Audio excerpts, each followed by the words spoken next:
بیٹا جب یہ میں بات سنتا ہوں نا تو میرا دل بڑا خوش ہو جاتا ہے۔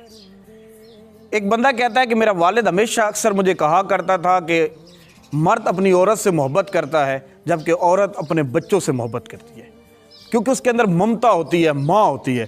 عورت ہمیشہ اپنے بچوں سے محبت کرتی ہے۔ وہ شخص کہتا ہے کہ یہ بات مجھے اس دن سمجھ آئی کہ بہار کا موسم تھا اور مجھے 104 پہ بخار تھا اور میرے بچے کو بھی 100 پہ بخار تھا۔ وہ کہتا ہے کہ میں نے کمرے کے اندر پڑا تھا اور میری طبیعت میرے بچے سے زیادہ میری خراب تھی، لیکن میں نے محسوس کیا کہ کمرے میں صرف 2 ہی بندے ہیں، ایک میرا بچہ اور ایک اس کی ماں۔ مجھے ایسے احساس کمتری کا شکار ہوا اور مجھے ایسے لگا کہ جیسے مجھے تو کوئی ہر بندہ نظر انداز کر رہا ہے۔ وہ کہتا ہے کہ مجھے بڑا درد تھا سر میں اور میں بڑا پریشان بھی ہوا اور اپنے آپ کو جھٹلانے کی صورت میں میرا دل بھی بڑا دکھا، لیکن کچھ ہی وقت گزرتا ہے تو میں اٹھتا ہوں، اٹھ کر میں سیدھا اپنی ماں کے کمرے میں چلا جاتا ہوں۔ وہ کہتا ہے کہ میں اٹھتا ہوں اور سیدھا اپنے ماں کے کمرے میں چلا جاتا ہوں۔ جیسے ہی اپنے ماں کے کمرے میں پہنچتا ہوں تو میں دیکھتا ہوں کہ جیسے ماں میرا ہی انتظار کر رہی ہے اور کہتی ہے کہ آ جاؤ بیٹا۔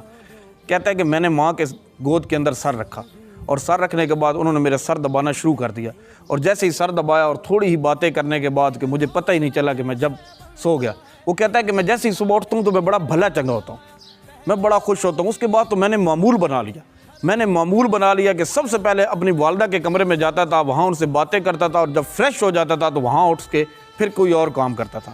وہ کہتا ہے کہ ڈاکٹر بھی میری ماں تھی، وکیل بھی میری ماں تھی، ہر چیز میری ماں، مجھے کوئی مسئلہ کوئی پریشانی ہوتی میں سیدھا ماں کے کمرے میں چلا جاتا اور اپنی والدہ کو کہتا کہ یہ مسئلہ ہے، وہ باتیں کرتی اور اپنے مسئلے بتاتی تو میرا مسئلہ حل ہو جاتا۔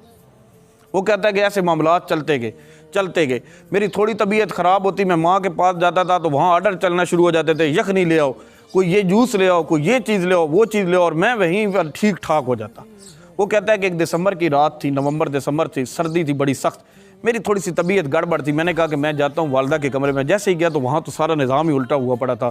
والدہ کی اپنی طبیعت بڑی خراب تھی، بہت زیادہ ایج ہو چکی تھی اور کھانسی کی وجہ سے ان کے پھیپھڑوں میں بڑی شدید درد تھی۔ تو میں نے جیسے ہی والدہ کو دیکھا تو میں نے کہا یہاں تو سارا نظام الٹا پڑا ہے۔ میں نے والدہ کی آؤ بھگت شروع کر دی، ان کی تیمارداری میں نے شروع کر دی، ان کی ٹانگیں دبائی، سر دبایا، دوائی دی، بھاگ دوڑ لگائی، کو 2-1 گھنٹے کی مسلسل محنت کے بعد ان کی حالت سنبھل کے میں اپنے گھر چلا گیا۔ وہ کہتا ہے کہ میں جیسے ہی نکلتا ہوں، ابھی میں گھر پہنچتا ہی ہوں تو چھوٹے بھائی کی کال آ جاتی۔ وہ کہتا ہے کہ میرے تو جسم کے اندر سے جیسے جان ہی نکل گئی ہو، ٹانگیں کانپنا شروع ہو گئی، میرے دل کی دھڑکن تیز ہو گئی۔ میں نے کہا پتہ نہیں کیا ہو گیا۔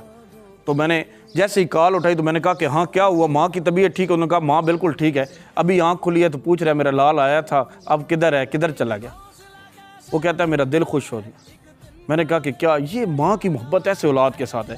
اللہ نے کہا کہ ماں سے میں 70 گنا زیادہ محبت کرتا ہوں، اور کسی بندے کا نام نہیں لیا، یعنی اللہ کی محبت کی پھر انتہا دیکھے، اور اللہ فرماتا ہے ماں سے 70، یعنی مقابلہ کیا گیا ماں کے ساتھ۔ ماں اتنی اولاد سے محبت کرتی ہے، اس سے اپنی اولاد کے آگے کچھ نظر نہیں آتا۔ وہ بندہ کہتا ہے کہ میں بیمار تھا لیکن میری بیوی کو اپنی اولاد نظر آ رہی تھی، ایسے ہی پھر میں ماں کے کمرے گیا تو اسے اپنی اولاد نظر آئی۔ ماں کی قدر کیا کرو۔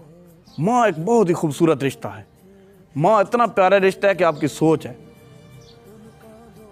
باپ مرے سر ننگا ہوئے، ویر مرن کنڈ خالی، ماما باج محمد بخشا کون کرے رکھوالی۔ ماں تو ایسا قیمتی رشتہ ہے کہ آپ کی سوچ ہے۔ آپ کبھی گھر جائیں اور کہیں کہ اماں مجھے بھوک لگی ہے، تو میں کہتا ہوں کہ کچھ بھی نہ ہو، وہ بیمار بھی ہو، وہ بھاگ کے اٹھے گی کہ میرا لال نے فرمائش کی۔ آپ کبھی فرمائش کر کے دیکھیں، جن کی مائیں نہیں ہیں وہ تو یہ بات سمجھے گی کہ جب وہ گھر رات 1 بجے بھی آتے ہوں گے، دروازہ کھٹکھٹاتے ہوں گے تو ماں دروازے کے سامنے بیٹھی ہوتی تھی، سوتی نہیں تھی کہ جب تک کہ میرا بچہ نہ آ جائے۔ اب جن کے ہیں وہ ان کی قدر کریں۔ ماں سے قیمتی کوئی رشتہ نہیں، ماں کے قدموں کے نیچے جنت ہے۔ آپ کے مال پر سب سے زیادہ حقدار آپ کی ماں ہے۔